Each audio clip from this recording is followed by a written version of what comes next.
Opportunités de consolidation et de progrès dans un contexte sécuritaire changeant, c'est le thème du forum des gouverneurs du bassin du lac Tchad qui s'ouvre ce 5 juillet ici à N'Djamena. Le manque d'énergie est un obstacle pour les activités génératrices de revenus. Les petits commerces payent un lourd tribut avec des pertes à n'en point finir. Un reportage est à suivre. Et puis 4 informations dont le temps d'une compilation, c'est l'actualité en bref de ce mercredi.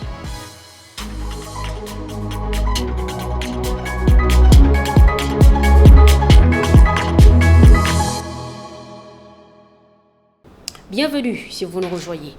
Le 4e forum des gouverneurs du bassin du lac Tchad est ouvert ce 5 juillet ici à N'Djamena par le ministre de l'administration du territoire, par ailleurs représentant du président de la transition, Liman Mahamat. Ce forum est placé sous le thème Opportunités de consolidation et de progrès dans un contexte sécuritaire changeant. Dans l'épaule. Depuis près de 2 décennies, le bassin du lac Tchad fait face à une crise sécuritaire. La situation se complique avec les attaques de Boko Haram. Des millions de personnes sont meurtries, appauvries et ont besoin d'être assistées. Le forum des gouverneurs du bassin du lac Tchad est un des moyens les plus efficaces pour agir de manière concertée, estime Liman Mahamat, ministre de l'administration du territoire, représentant du président de transition à cette rencontre. Pour faire face à la crise dans notre région, nous devons renforcer notre collaboration au niveau régional, national et local en impliquant un large éventail de parties prenantes, y compris les populations civiles, oriente-t-il. Liman Mahamat insiste sur la solidarité pour vaincre Boko Haram et les autres groupes qui sèment la désolation au sein des populations. Là où les terroristes sèment la terreur et exacerbent la vulnérabilité de nos populations, nous voulons créer de la résilience et des opportunités de développement. Notre force réside dans la solidarité, déclare-t-il, prenant comme exemple la mise en place en 2015 de la force multinationale mixte pour la stabilisation du bassin du lac Tchad. La délégation tchadienne conduite par le ministre des Affaires étrangères, l'ambassadeur Mahamat Saleh Anadif, a tenu 2 réunions supplémentaires avec des responsables des organes de l'Union européenne lors de sa visite. Tour à tour, la délégation a rencontré la commissaire européenne aux partenariats internationaux et la directrice Afrique du service européen pour l'action extérieure à Somordjiblela. En visite de travail en Belgique depuis le 2 juillet dernier, la délégation tchadienne conduite par le ministre des Affaires étrangères s'est entretenue avec le commissaire européen à l'aide humanitaire et à la réaction aux crises Janes Lenarcic. Les échanges ont porté sur le partenariat global entre l'Union européenne et le Tchad, ainsi que sur le mécanisme de financement du plan national de développement. Les 2 parties ont souligné l'importance du partenariat global entre l'Union européenne et le Tchad. Elles ont mis en avant la nécessité de renforcer la coopération dans les différents domaines tels que la sécurité, le développement économique, la gouvernance et les droits de l'homme. D'une rencontre à une autre, la délégation tchadienne s'est rendue ensuite au siège du service Afrique pour l'action extérieure de l'Union européenne où elle a échangé avec la directrice Afrique de l'Union européenne. Cette réunion a été l'occasion de discuter de plusieurs sujets clés, notamment le rétablissement du dialogue politique entre le Tchad et l'Union européenne, la gestion globale du G5 Sahel et le soutien franc de l'Union européenne à la transition en cours au Tchad. Le chef de la diplomatie tchadienne a aussi mis l'accent sur la nécessité d'un soutien franc et durable de l'Union européenne pour accompagner le Tchad dans ses efforts de consolidation démocratique, de réformes institutionnelles et de développement économique. Pour la directrice Afrique de l'Union européenne, son institution nourrit l'espoir que la transition tchadienne puisse réussir et servir d'exemple pour les transitions dans d'autres pays du continent.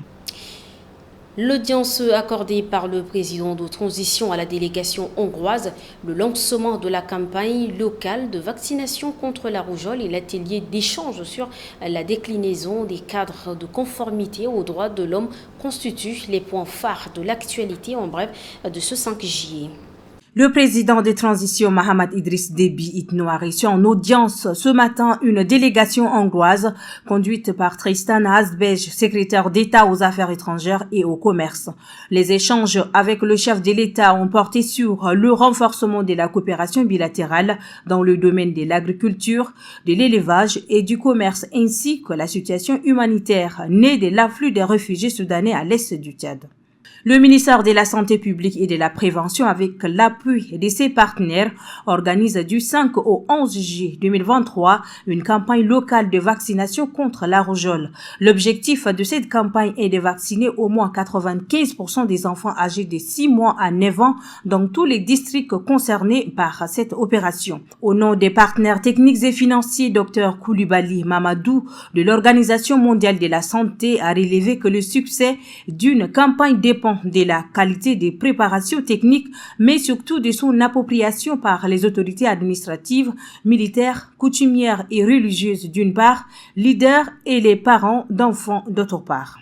Un atelier d'échange sur la déclinaison du cadre de conformité aux droits de l'homme et au droit international humanitaire au niveau national au Tchad, en collaboration avec les forces de défense et de sécurité, a lieu du 5 au 7 juillet 2023 à Bakara. L'objectif est de réfléchir et discuter sur chacun des piliers du cadre de conformité actuel, d'identifier les opportunités de sa mise en application au Tchad.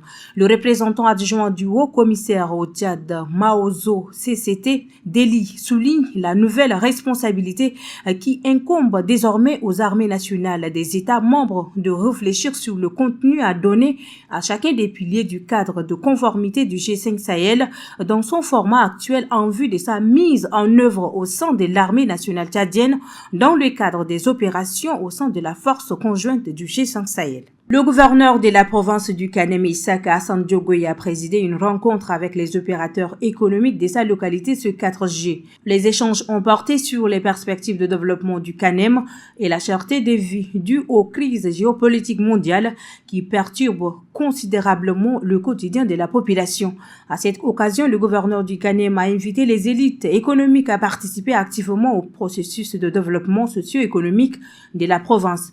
Leur participation permettra de répondre efficacement aux besoins prioritaires de la population et de donner à la province ses lettres de noblesse sur tous les plans.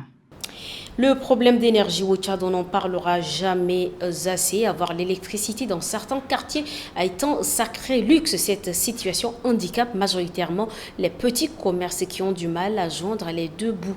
Guénao Doum Cynthia a fait un tour dans un salon de coiffure à hommes. Suivez son reportage. Sans surprise, ce salon de coiffure est à l'arrêt pour cause la coupure d'électricité. Il n'y avait même pas d'électricité depuis une semaine. Ça fait une semaine que cette partie de la ville de N'Djamena est sans électricité. Une rareté d'énergie qui n'est pas sans conséquence pour ce jeune coiffeur. On perd beaucoup là même, beaucoup d'argent. Et parfois, quand on perd comme ça, et puis il y a le bailleur qui sont là, qui nous dérangent, ils veulent leur argent de location. Et on n'a rien là, ça crée des problèmes aussi. Ces clients, ce sont les plus fidèles qui attendent le retour de l'électricité. Depuis le début de l'année, la ville de N'Djamena fait face à des coupures d'électricité intempestives et la Société nationale d'électricité est montrée du doigt. Ça fait vraiment mal. Nous, on est là depuis le matin, on veut se faire beau, mais il n'y a pas d'électricité.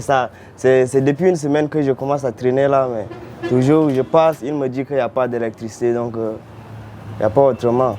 On est obligé de faire avec, mais franchement, ça fait mal. Le 31 décembre 2022, le président de transition Mahamat Idriss Déby Itno avait annoncé qu'en début de l'année, le problème de l'électricité sera résolu à N'Djamena, mais la Société nationale d'électricité peine toujours à couvrir la capitale en énergie.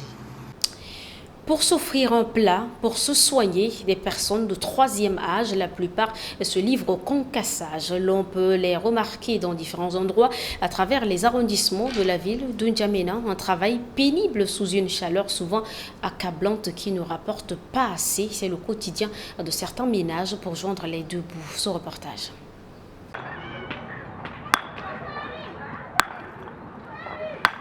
À force de le répéter, ces gestes sont devenus presque banals pour Zakaria. Ça fait pratiquement 2 ans qu'il gagne sa vie de cette manière. Réduire des morceaux de béton en gravier face à nos caméras, Il hausse le ton et dénonce les comportements des agents municipaux. La mairie ne nous laisse pas. Elle revient tout le temps. La dernière fois, elle nous a pris 2000 francs chacun. Nous sommes pauvres.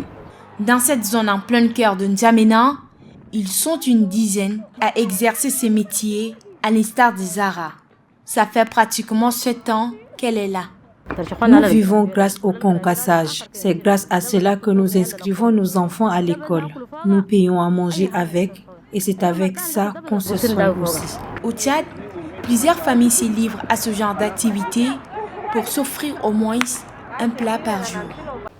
Une information en bref pour boucler cette édition. Par un décret qui vient d'être publié, le général de corps d'armée Ali Ahmad Akabash est nommé chef d'état-major général des armées, premier adjoint. Il remplace à ce poste le général d'armée Ngengar Madinta, admis à la retraite. Son poste de chef d'état-major général des armées, deuxième adjoint, est occupé par le général de division Nyang Margui B. Félix. Et c'est ici que s'achève ce 19h45. Restez avec nous car l'information continue sur Tchad Info TV. Bonsoir.